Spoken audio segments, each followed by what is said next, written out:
Bonsoir et bienvenue en ce mardi 29 septembre 2020 et nous en sommes rendus maintenant à la méditation numéro 193 dans le livre Les psaumes des temps modernes de notre ami pasteur Jean-François Denis. Nous allons regarder maintenant le titre de ce soir.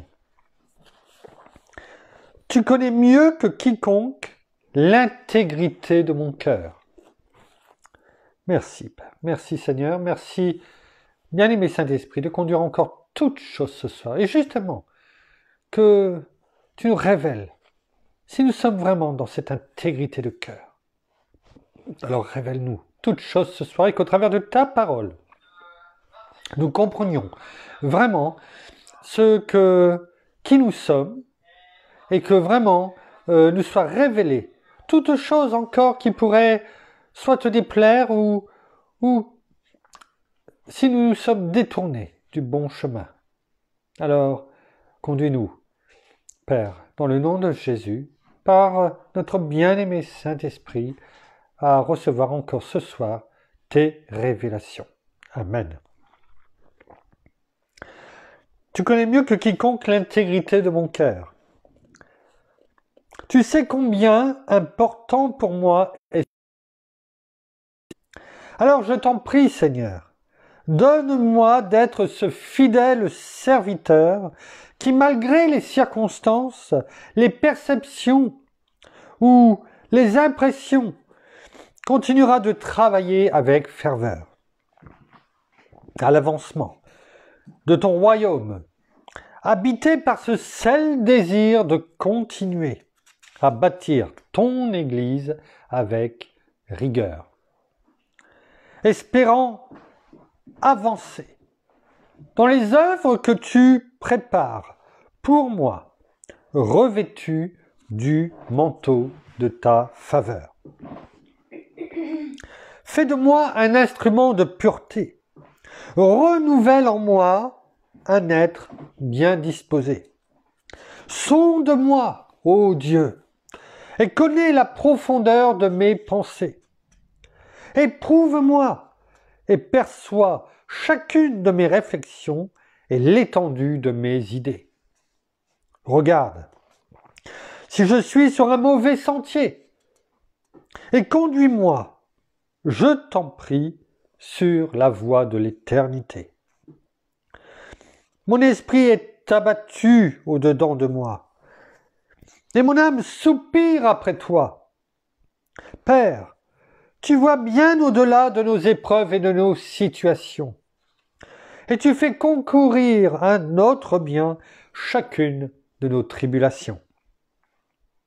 Alors je t'en supplie, donne-moi de toujours m'attendre à toi, et ce, peu importe l'ampleur des tensions. L'ennemi est venu pour diviser l'Église et pour tenter de la renverser. Il est venu pour abattre, supprimer, briser et égorger. Je te loue cependant, car tu es plus fort que ce dernier. Et tu nous donnes la sagesse et l'autorité en ton nom de le vaincre et de gagner. Je te glorifie à travers l'adversité, car l'adversité produit toutes ces fenêtres d'opportunités dans lesquelles je peux, dans ta présence, venir me reconnecter, exercer ma foi et surtout en toi me reposer. Sachant qu'à travers chacune de nos situations, tu permets que nous grandissions en posture et en conviction. À travers ces diverses circonstances, tu nous bâtis. Au milieu de ces conditions, tu exposes notre cheminement et notre évolution. Tu nous dévoiles l'état véritable de notre cœur. Et tu nous démontres à quel point en toi nous avons grandi. Je me réjouis donc dans l'épreuve, car à travers elle habite en moi cette excitation dans laquelle je ne m'attends à rien de moins que d'expérimenter à nouveau ton intervention. Ainsi, je ne peux que te dire merci pour ta fidélité. Merci d'être là au quotidien à mes côtés. Merci, parce qu'avec toi, je me sens guidé, dirigé, appuyé et supporté. Et que peu importe l'issue de mes combats ici-bas, ma destination finale est de vivre auprès de toi pour l'éternité. Merci Père, merci Seigneur, merci bien-aimé Saint-Esprit. Oh oui, conduis-nous, éveille notre esprit encore ce soir. Remplis notre être tout entier de la vérité. Oh, que nous ne soyons pas sur la mauvaise voie, comme nous venons de le lire. Sonde nos pensées au plus profond de nous. Oui, merci Père. Merci Seigneur, merci, bien-aimé Saint-Esprit.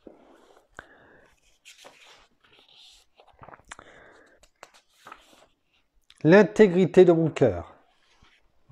On va parler de l'intégrité, mais pour être dans l'intégrité, bien souvent, je dirais même tous les jours, quand on prie avec mon épouse, on parle merci, bien-aimé Saint-Esprit, merci Seigneur de nous conduire pour cette bride à notre corps que tu as placée, afin de nous garder dans non seulement la droiture de notre cœur qui fait partie de l'intégrité, dont la droiture de notre cœur, si on est dans la droiture de notre cœur, nous sommes dans l'intégrité, mais également cette bride à notre corps qui nous permet de toujours marcher sur le chemin de l'intégrité. Alors ce soir, au travers de ce que nous venons de lire, nous allons voir ce que la parole nous révèle sur ce chemin de l'intégrité. Et je dirais même, avant d'arpenter le chemin de l'intégrité, il faut déjà trouver le chemin et demeurer sur ce chemin. Alors, le thème de ce soir, c'est justement le droit chemin. Et on va voir ce que la parole nous révèle à ce sujet et ce que notre bien-aimé Saint-Esprit va nous révéler ce soir, va nous faire comprendre. Pasteur Jean-François nous laisse diverses références, psaume 53, dont je vous laisserai aller lire et méditer, psaume 139, versets 23 et 24. Excusez-moi.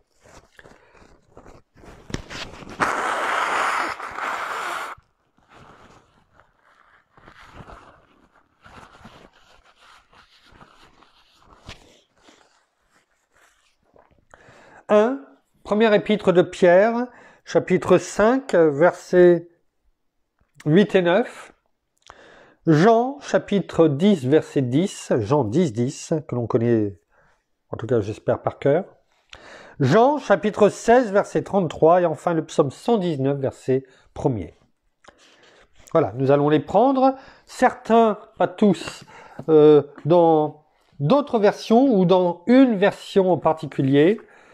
On va essayer de réduire, non pas pour faire court, mais pour aller à l'essentiel. Merci. Alors, psaume 139, versets 23 et 24. Nous allons toujours la lire en premier dans la Bible seconde. Et on va la prendre ensuite dans d'autres versions. Psaume 139, versets 23 et 24. « Sonde-moi, ô Dieu, et connais mon cœur. » C'est David criait, et il savait qu'il devait tout à Dieu, tout. Non seulement il avait été gardé petit en tant que berger, et il a dû combattre bien souvent. Dieu lui a appris à combattre contre les animaux sauvages avant de combattre contre Goliath. il l'a oint alors que personne ne pensait à lui, même pas son père, qu'il l'avait même pas appelé quand Samuel est venu. Eh bien, il sait que chaque jour de sa vie est conduite par Dieu. Il le sait. Et c'est pourquoi il le dit, ça, il se connaît et il sait très bien. Est-ce que c'est peut-être parce qu'il était roi, parce qu'il avait tellement peut-être de tentations autour de lui, mais aussi des combats à mener. Pas forcément contre les armées, mais aussi contre les personnes qui voulaient peut-être le faire tomber, qui étaient jaloux, parce que dans ces cas-là, il y a toujours des personnes jalouses, des positions que l'on occupe. Mais une fois qu'elles les ont, elles s'aperçoivent que ce n'est pas forcément aussi facile que cela. Et il savait que avec tout cela, eh bien, il y a ce que l'on dit, il y a ce que l'on voit, ou du moins ce que l'on laisse transparaître. Il y a aussi, par contre, ce que l'on ne voit pas forcément, et c'est justement nos pensées. Quelles sont mes pensées? Quelles sont tes pensées? On en a parlé un petit peu hier sur le paraître et sur vraiment le cœur. Le cœur, je dirais, voilà, être, si on peut parler ainsi, être à cœur ouvert, afin que l'on voit Dieu briller. Que notre cœur soit, parce que nous savons comme David, et nous crions, sonde-moi, ô Dieu, et connais mon cœur. Et il criait, éprouve-moi et connais mes préoccupations. Regarde si je suis sur une mauvaise voie, et conduis-moi sur la voie de l'éternité. Alors, vous voyez ce cri parce que quelque part il savait qu'il pouvait flancher.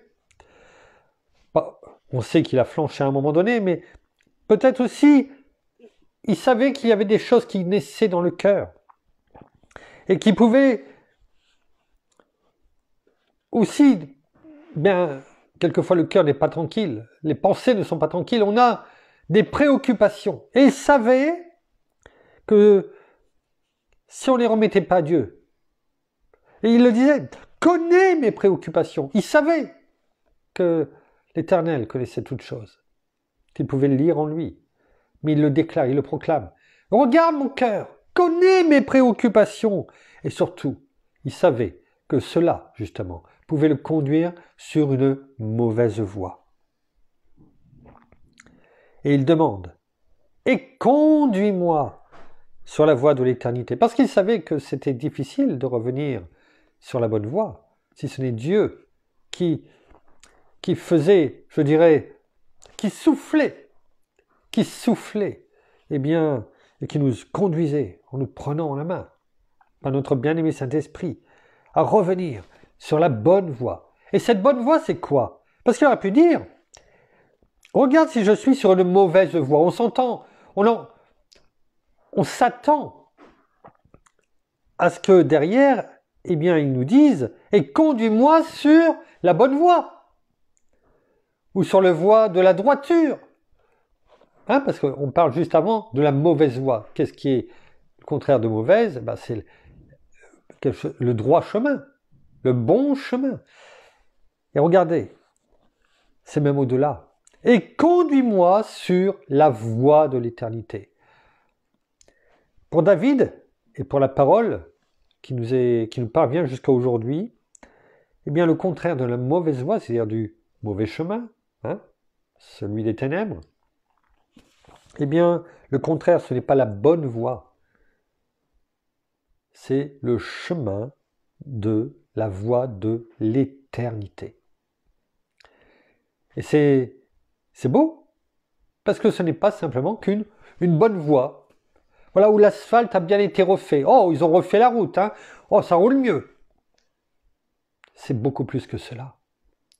C'est la voie qui nous mène tout droit à l'éternité. Et c'est beau. C'est ça le droit chemin. Ce n'est pas qu'un simple chemin. Jésus l'a dit, je suis le chemin, la vérité et la vie. Le chemin, le droit chemin, la voie de l'éternité passe par Jésus. le chemin, passe par la droiture de cœur, c'est-à-dire la vérité. Et il savait que ce n'était que par lui qu'il pouvait y arriver.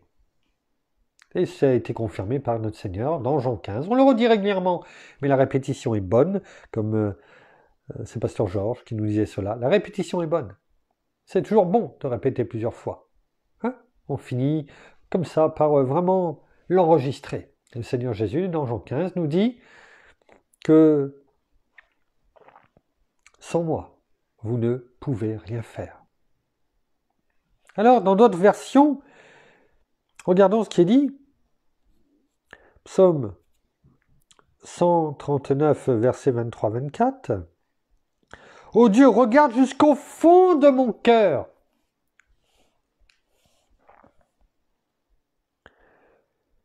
Et sache tout de moi, tout. On sait pourtant que notre Père connaît notre cœur. On sait il est écrit dans la parole que le bien-aimé Saint-Esprit sonde jusqu'en profondeur du cœur de Dieu. Mais est-ce qu'on a compris que Dieu sait tout de nous? Tout de nous.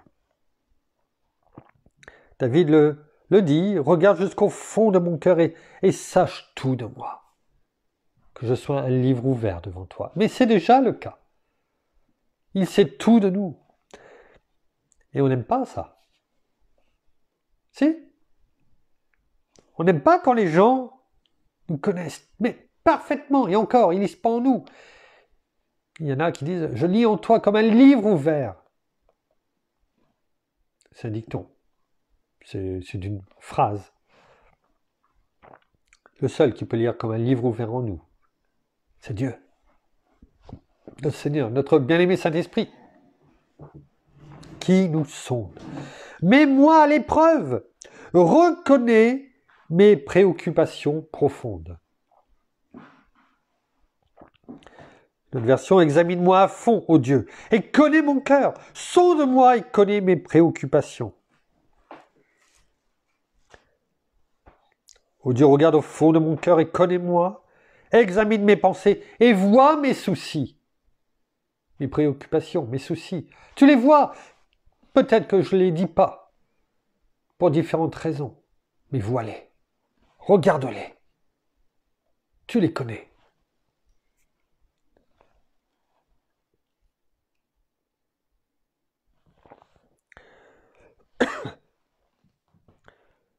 Dans 1 Pierre, chapitre 5. Chapitre 5, versets 8 et 9. Il est écrit: Soyez sobres, veillez. Votre adversaire, le diable, rôde comme un lion rugissant, cherchant qui dévorer. Résistez-lui ferme en la foi, et sachant que les mêmes souffrances sont apposées à vos frères dans le monde. On va la prendre simplement dans la version parole de vie. Je vous demande juste quelques instants. Dans 1 Pierre, chapitre 5, versets 8 et 9.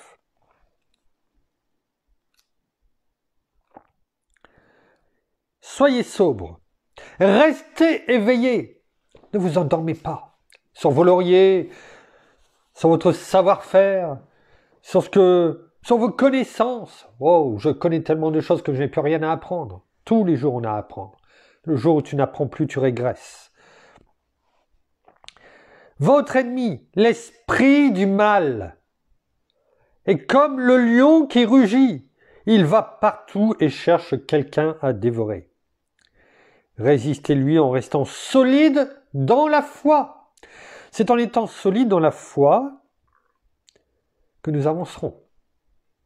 Et si on n'avance pas, à aucun moment on pourra arriver et demeurer sur le chemin, sur le droit chemin, sur la voie de l'éternité.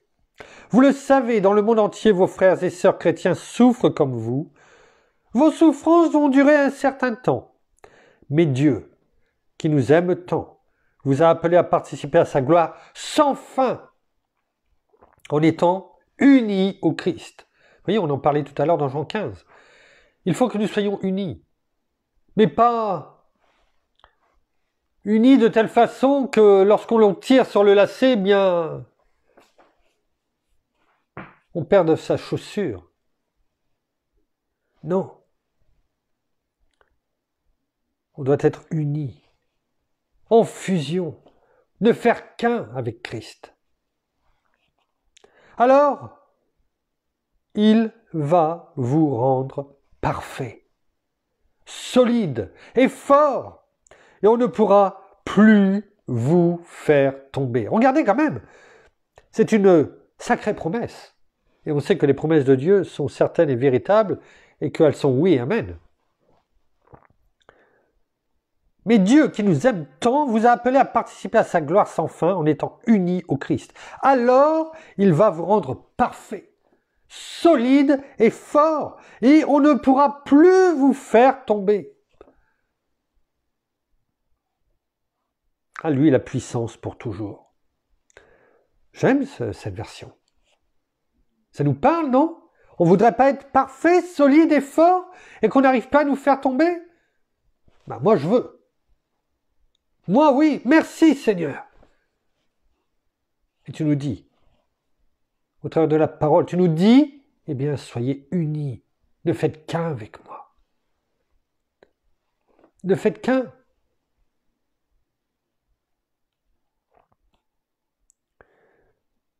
Jean 10, 10, un verset que l'on connaît bien sûr par cœur, je n'en doute pas. Le voleur, j'ai mon épouse en face qui me fait des signes, je n'ai pas encore appris la langue des signes, mais vous savez, c'est un vrai sketch par moment. Vous pouvez voir que d'un côté, mais moi je vous vois entre guillemets au travers de ce que... Et j'ai quelquefois le sketch de mon épouse en face, c'est formidable, croyez-moi. Le voleur ne vient que pour voler et tuer et détruire. Moi je suis venu afin que les brebis aient la vie et qu'elle l'ait en abondance. Quelque part, l'abondance, c'est ça, c'est que l'on soit parfait, solide, fort, qu'on ne puisse pas nous faire tomber, que l'ennemi, oui, essaye. Comme ce voleur qui ne vient que pour voler et tuer et détruire, mais qu'il s'en retourne, sachant qu'il ne peut rien faire. Et qu'il ne peut rien faire.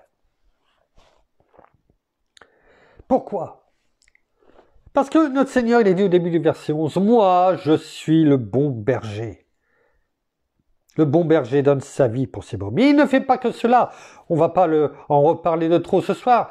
Mais le bon berger, il conduit ses brebis dans le bon pâturage, sur la bonne voie. Il connaît le chemin de l'alpage, là où il va les amener, où la table est déjà dressée pour le repas. Il connaît le chemin, le droit chemin, celui qui amène là où il y a l'abondance. Dans Jean 16, Jean chapitre 16, verset 33, il est écrit « Je vous ai parlé ainsi pour que vous ayez la paix en moi. » Vous voyez, de notre Seigneur, là c'est lui qui parle. Ne nous parlez pas simplement, quelquefois simplement pour nous exhorter, pour nous reprendre, pour nous enseigner. Mais il dit là, je vous ai parlé ainsi pour que vous ayez la paix en moi. Vous savez, cette paix que notre Seigneur dit dans Jean 14, verset 27, je vous donne la paix, je vous donne ma paix. Je ne donne pas comme le monde donne. Que votre cœur ne se trouble pas et ne s'alarme pas. Alors sa paix, la paix divine. Donc je vous ai parlé ainsi pour que vous ayez la paix en moi. Vous aurez des tribulations. Oui, nous aurons, on en a déjà parlé, les choses qui arrivent aux hommes. Là, ce soir et depuis hier, mon nez est un petit peu enrhumé, vous l'avez bien compris. Ça ne veut pas dire que je ne peux, peut-être que d'autres auraient été complètement abattus, n'auraient rien pu faire. On peut avancer, on peut continuer à proclamer la parole, on peut continuer à faire la méditation. Parce qu'on sait qu'on n'est pas seul. Parce que l'on sait que rien ne nous empêchera, comme on a pu le dire, le voir juste précédemment, solide, fort, en Christ Jésus. Ce n'est pas dans mes propres forces que je viens chercher la volonté de pouvoir continuer, d'accompagner mon épouse ou d'autres qui nous posent des questions, de faire ce que Dieu nous a demandé de faire, selon ce que le bien-aimé Saint-Esprit nous conduit à faire.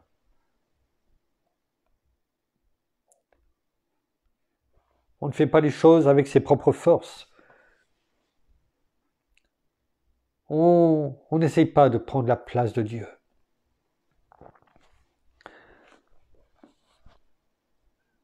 J'ai entendu ce soir, et même ce matin, oui, heureusement que j'étais là, je suis fort.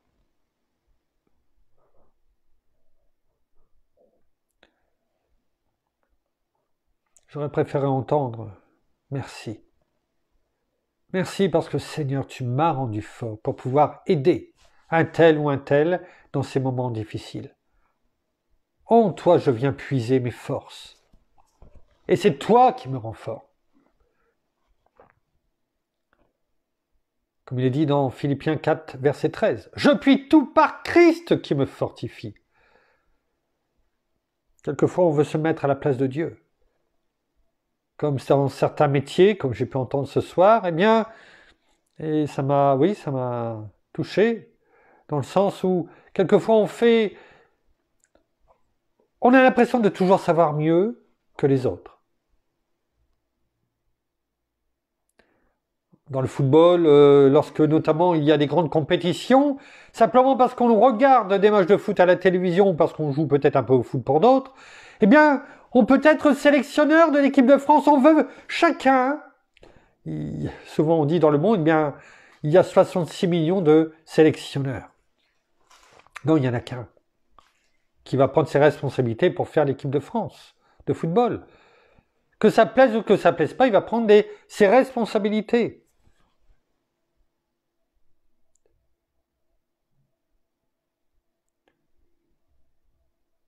Certains, eh bien, chez eux, ils sont le médecin des médecins. Ils savent tout. Soit parce qu'ils ont ce que l'on... Avant, c'était un livre rouge assez gros qui s'appelait Vidal. Maintenant, je crois qu'on peut l'avoir sur Internet. Mais voilà, simplement aller regarder ce qu'ils disent et je suis médecin. Je n'ai peut-être jamais étudié la médecine ou j'en ai fait que quelques temps, mais je sais mieux que les autres. Je n'ai pas besoin de conseils ou je suis pharmacien. Chacun son métier. Ne nous prenons pas pour Dieu. C'est lui, notre Seigneur Jésus, qui nous rend forts. Lui et lui seul. Ne cherchons pas, nous cherchons à lui ressembler. À lui ressembler.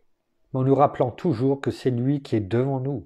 C'est lui qui nous enseigne. C'est lui qui nous rend forts. C'est lui qui fait aspersion de son sang. C'est lui qui est notre médiateur. C'est lui qui est notre intercesseur au quotidien.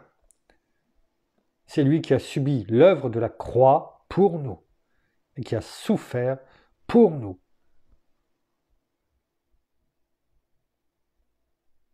Ne l'oublions pas. Il est dit dans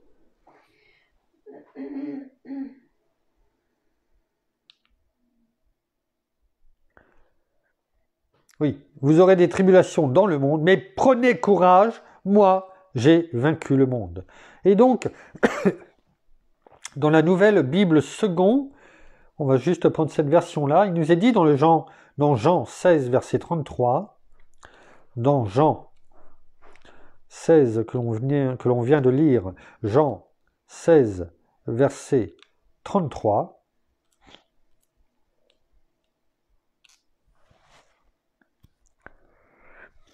je vous ai parlé ainsi pour que vous ayez la paix en moi. Dans le monde, vous connaissez la détresse, mais courage, moi j'ai vaincu le monde. La parole nous dit dans le monde, donc il nous situe l'endroit, dans le monde. Vous connaissez la détresse. Ce qui m'a surpris dans cette version, et ce qui m'a encouragé, c'est que la parole nous provient et nous vient en présent. Vous connaissez. Oui. Là, il dit, vous aurez des tribulations. Et là, c'est vous connaissez. C'est-à-dire que notre Seigneur, notre Père, savait déjà dans le monde, merci, ce que nous allons subir au quotidien. Excusez-moi. Vous connaissez, sous-entendu, chaque jour. Vous connaissez. Vous connaissez la détresse. La détresse, c'est-à-dire le découragement, quelquefois. On ne sait pas vers qui se retourner. Mais si, il y a notre Seigneur. Il nous dit, moi je sais, vous connaissez la détresse, mais courage. Il nous dit, sache que je suis là, que je te rends solide, parfait, solide, fort. Pourquoi ? Parce que moi, j'ai vaincu le monde. Et si tu es uni à moi, eh bien, personne ne pourra te faire tomber. C'est ce que nous avons lu. C'est ce que notre Seigneur nous a dit.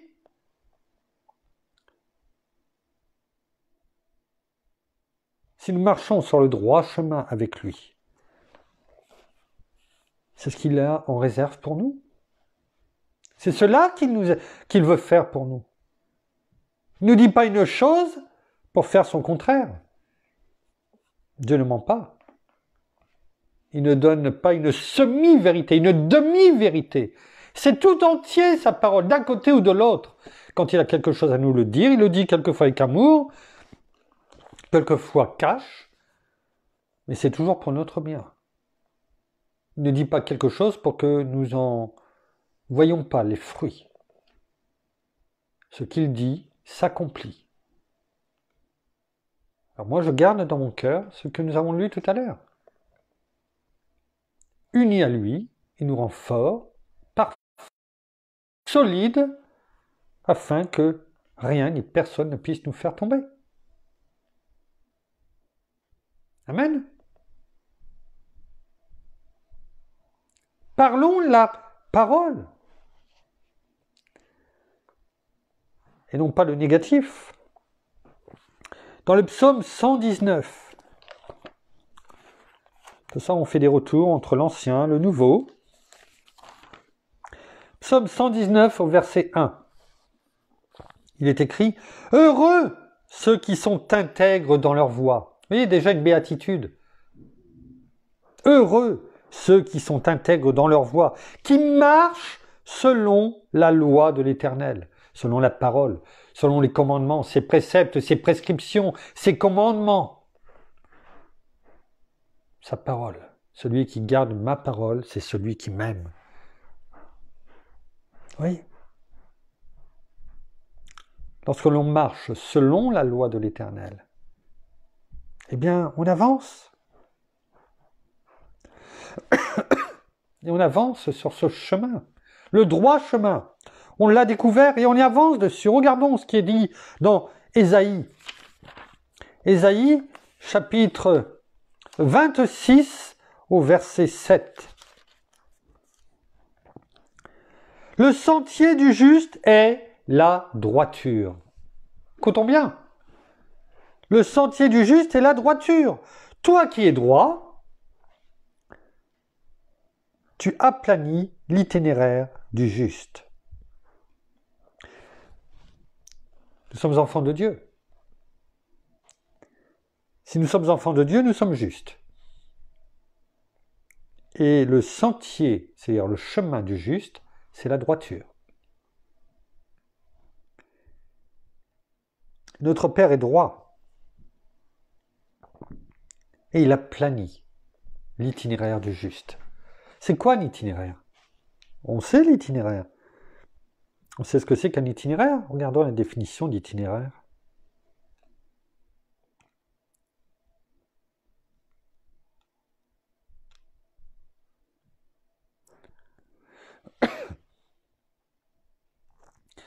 Itinéraire désigne une route, un chemin à suivre,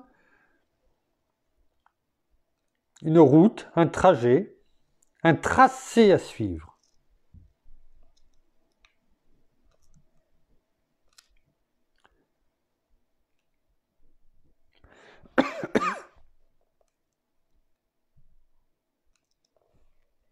Un tracé.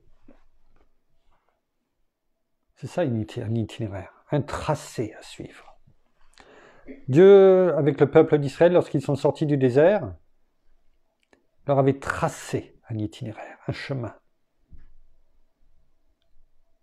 par lequel ils devaient passer pour voir si, justement, ils allaient réussir à demeurer dans son chemin, par la foi. Et sur ce chemin, ils n'ont fait que murmurer. Essayer de faire les choses par leur propre force. Quand il y avait quelques jours de persévérance à avoir, eh bien, tout de suite, ils ont fait un veau d'or. Prompts à se tourner vers leur passion, leur mauvais penchant, leur passé.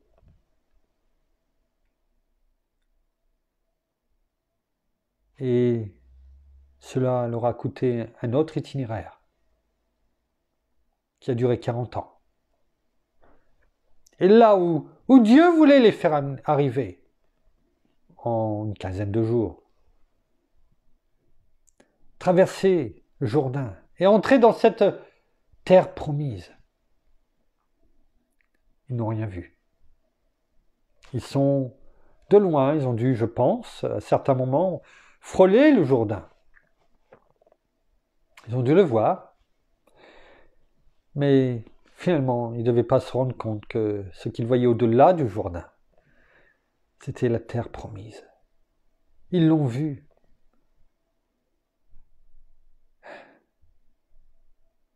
Mais de loin.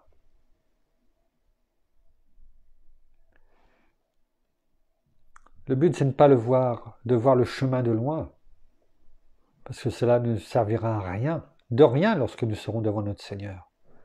Le but, c'est d'être dans ce chemin. C'est ça le plus important. Dans Jérémie chapitre 42, verset 3. Que l'Éternel, ton Dieu, nous révèle la voie que nous devons suivre et ce que nous avons à faire. On a déjà médité cela. C'est quand Jérémie s'opposait aux Juifs, vous savez, le peuple de Dieu normalement, et qui voulaient repartir vers l'Égypte. Et ces Juifs, on avait noté quand il disait « ton Dieu », alors que normalement l'Éternel était leur Dieu. Que l'Éternel, ton Dieu, nous révèle la voie que nous devons suivre et ce que nous avons à faire. Malgré cela, malgré la réponse, les belles promesses de Dieu qu'il voulait faire pour eux, ils ont fait le contraire. Cela m'a fait penser notamment à Jonas, qui voulait suivre Dieu. Et quand Dieu l'a choisi, il lui a dit « Va » à Ninive, il est parti à l'opposé, à Tarsis. Oh, bien plus loin. On peut être enfant de Dieu, on peut être prophète et choisir l'opposé de ce que Dieu nous demande. C'est pourquoi il est important de se laisser guider, conduire totalement, de s'abandonner totalement, afin d'être conduit sur le bon et le droit chemin. Encore 2 versets dans Matthieu, chapitre 7, verset 14. Il est écrit, mais, c'est notre Seigneur Jésus qui parle, mais étroite est la porte, et resserrez le chemin qui mène à la vie. Vous savez, la voie de l'éternité. C'est ça la vie. Et il y en a peu qui le trouvent. On va prendre juste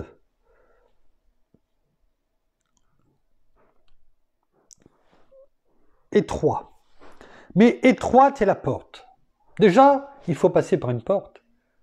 Tu veux accéder au chemin, il faut passer par une porte. Si tu ne passes pas par la porte, tu ne rentreras pas dans ce chemin. Mais étroite est la porte, et resserrer le chemin. Déjà la porte, il faut la trouver. Cette porte, notre Seigneur Jésus est là. Il est à la porte. Quelquefois, nous veillons à la porte avec lui. Hein? Sur le battant de la porte, on l'a vu il n'y a pas longtemps. Il est là.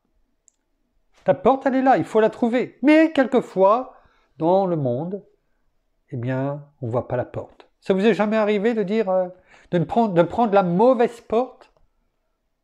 Vous vouliez aller quelque part, et puis finalement, dans votre précipitation, vous ouvrez une porte et ce n'est pas la bonne. Oh, pardon, excusez-moi. Vous vous engagez peut-être dans un couloir, et après vous êtes perdu.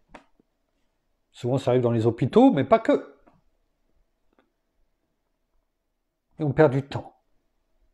On fait des détours, et finalement, on n'arrive pas à l'heure. Et quand on arrive, quelquefois, ça peut arriver, ah ben écoutez, je ne peux plus vous prendre. Vous aviez rendez-vous à telle heure, et là, on a raté la bonne porte. Ne ratons pas le retour de notre Seigneur, simplement parce que nous avons pris la mauvaise porte. Et 3, qui a peu de largeur.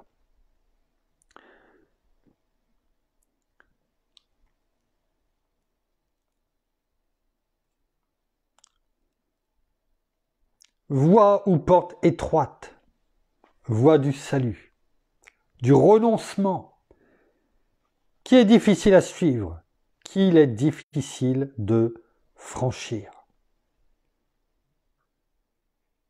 Ouais. Exigu en synonyme. Petit. Oui. Voyez ce que ça veut dire étroit. Et resserrer, le verbe resserrer. Étroite est la porte. Et resserrer. Alors déjà la porte est étroite, il n'y en a qu'une, elle est étroite. Et en plus le chemin est resserré. Serré encore plus. Un synonyme. Étranglé, étriqué, serré. Ça, quand j'ai vu le mot, je me suis dit, tiens, on dirait, vous savez, quand on part en vacances, ça vous est sûrement déjà arrivé, pas de partir en vacances, mais d'arriver à certaines sur l'autoroute, à des stations de péage, ou alors vous l'avez entendu. Et qu'est-ce qui se passe? Notamment, c'est du côté de Lyon. Eh bien, que se passe-t-il? Eh bien, à un moment donné, il y a tellement de voitures sur cette autoroute, pour prendre l'autoroute du Soleil, c'est pour ça que ça m'est venu, hein, vous comprenez, cette voie droite, l'autoroute qui nous permet de gagner du temps, mais à un moment donné, eh bien, ça fait comme un goulot d'étranglement. Resserré. Il faut prendre le bon chemin. Et quand le chemin est resserré comme ça, quelquefois, on marche à la queue leu-leu. Pourquoi? Parce que c'est tellement étroit, eh bien qu'on risque de tomber. Donc on doit marcher à la queue leu-leu. Parce que ce chemin, cette porte, et ce chemin que l'on emprunte, eh bien on peut être aidé. On peut être épaulé. Mais c'est un choix que l'on doit faire personnellement. On doit avancer sur ce chemin même épaulé, on le sait bien. Mais ce choix, c'est personnel. Cette relation doit être personnelle. La lecture doit être aussi personnelle. La prière, même si on peut le faire ensemble, bien entendu, mais c'est aussi votre temps que vous devez avoir. C'est tout cela, le chemin. Resserré, certes étroit, mais combien préférable au chemin large de la perdition.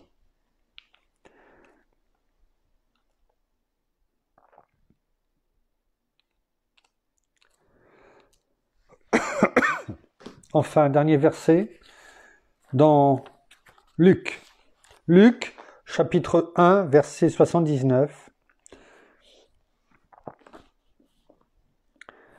C'est l'exemple qui est donné de Jean. Non pas Jean, l'apôtre Jean, mais de Jean-Baptiste. Après tant d'années de silence. Tant d'années de silence. Jean a été envoyé. Jean-Baptiste, Jean le Baptiste. Et il est écrit dans ce verset, pourquoi Jean-Baptiste a été envoyé? Pour éclairer ceux qui sont assis dans les ténèbres et dans l'ombre de la mort, et pour diriger nos pas dans le chemin de la paix. Il a été envoyé pour préparer le chemin de Christ, le droit chemin. C'est l'image de notre Seigneur. Il préparait le chemin, il préparait la route. Cette route, notre Seigneur nous l'a complètement ouverte désormais. Il suffit de prendre la porte qu'il représente. Le chemin était pavé. Il est même pavé d'or. Il est certes étroit, mais il est là.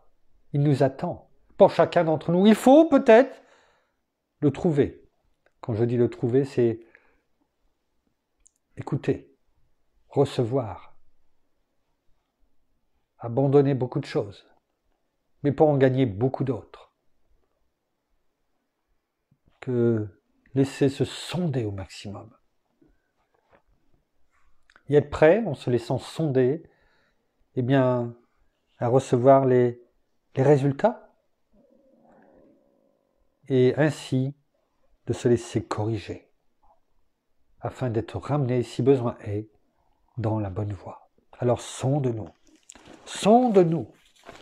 afin que nous ne soyons pas aveuglés et que nous soyons toujours en permanence sur ce droit chemin dans lequel tu veux nous rendre parfaits, forts, solides, afin que rien ni personne ne nous fasse tomber. Amen. Merci Père, merci Seigneur, merci bien-aimé Saint-Esprit. Nous terminons par la prière.